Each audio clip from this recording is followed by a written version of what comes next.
We've got pros versus Joes when it comes to Bengals-Browns, Week 1 NFL action. The pros clearly on the home dog. The Joes clearly on the road favorite. Is there a case that the pros might be wrong and the Joes might be right for this one?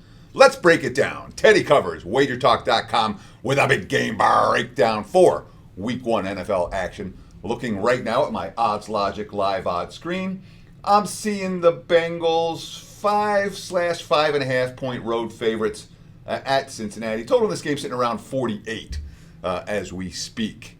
And very clear, this is one of those games you don't need to wonder. The pros are on Cleveland, the Joes are on Cincy. Why are the pros on Cleveland? Well, to begin with, there's a bias, a pro bias towards home dogs on opening day. They've been long-term profitable, especially division home dogs on opening day. So that's something that the pros look for because the long-term track record, the database shows you take those home dogs week 1, the divisional home dogs week 1, you cash. Simple. The other thing the pros are worried about, obviously, is Cincinnati's defense, which wasn't good last year and wasn't good this preseason. It's a defense that has a ton of question marks. So is that a valid reason? And of course, the Joes like Cincinnati because they're going against Cleveland. and there's widespread consensus that the Browns are going to be one of the weaker teams in the NFL this year. Whether that means they go 7-10 or whether that means they go 3-14 is still up for debate. But no one's looking at, not many bettors, unless they're the most optimistic Browns fans, are expecting big things from from Cleveland, I should say, in 2025. My handicap is going to start with the Bengals defense. We have a new coordinator, Al Golden, and if you watch them in the preseason, they didn't look any better than they did last year. In fact, you're reading Twitter, you're reading X during the games, like, oh, this Bengals defense is the same as it was. I'm not convinced that's the case, and I think people are overreacting, surprise, surprise, to what they saw in the preseason. Let me explain why. But first, I do want to let you know about what's going on right now over at WagerTalk.com. Look, we appreciate the likes. If you like this type of analysis, bing, hit that like button. Thank you. That's all I ask. If you like it, bing, hit the like. It makes a big difference for the algorithms and for YouTube to promote us and all that stuff.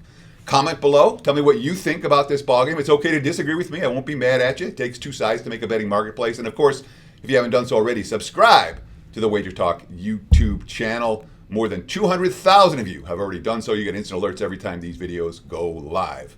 I've got an outstanding Week 1 track record, long term, the last 10 years, 30-11 with my Week 1 plays, 73%, all documented, WagerTalk.com. And with the big tickets, 8-2, 80% over the last 10 years.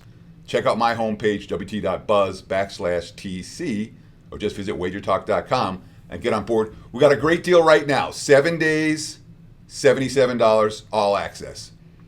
Check it out. Again, wt.buzz/TC. It'll take you right to my homepage, or just visit wagertalk.com. So this is a Bengals defense that, if you read the quotes and understood the nuance of what was actually going on in the preseason, Al Golden, who was the defense coordinator for Notre Dame last year, a guy who's been a DC at various places for a better part of the last 20 years, experienced, knowledgeable, runs good defenses. He even said, we're running the most basic schemes that we can run. We just want to make sure that everyone knows the base defense. So, since he didn't show anything in August in terms of what they're going to do defensively, but teams move the ball up and down the field against them, it's the same Bengals defense. I'm not convinced that's the case. I think Cincy's defense has the potential to be a notch or two better, a good notch or two better this year. Doesn't mean they're going to be great, but facing Cleveland with Joe Flacco at QB. And look, we've seen enough of Flacco now. Flacco's a name that we recognize. But Flacco retired years ago, and he keeps getting called back because, hey, it's a good paycheck. Joe Flacco will chuck the ball up into coverage and let his receivers make plays. And that works for a team with good receivers. He's not afraid to throw the ball up there and let his guys come down with it. He's also not afraid to throw picks. And I would not be surprised at all if that's the case in this one. And there's a lot of love for Kevin Stefanski out there, okay? I mean, Cleveland in some ways has really overachieved despite the Deshaun Watson disaster. Their defense looks decent on paper, and perhaps they'll put a whole lot of pressure on Burrow and company. Although Burrow and his receivers and Cincinnati offense basically has everyone back. You know, the Bengals' biggest issues are depth concerns. They paid all their stars. So their frontline guys, when they're healthy, they're elite. If injuries start to strike, the Bengals are going to be in real big trouble in a hurry. But they're not striking here in week one, at least not yet. And I think there's a legitimate class difference between these two squads. Again, we expect divisional money in week one for the home dog and under. And we've seen that from the wise guys. But, I mean, I really think that the wise guys are overreacting to what they saw from Cincy this preseason and perhaps overvaluing a Browns team that I think is going to be near the bottom, and perhaps overvaluing Joe Flacco, who is the epitome of an aging, tired retread at the QB position. The only reason he's there is because they don't have good options.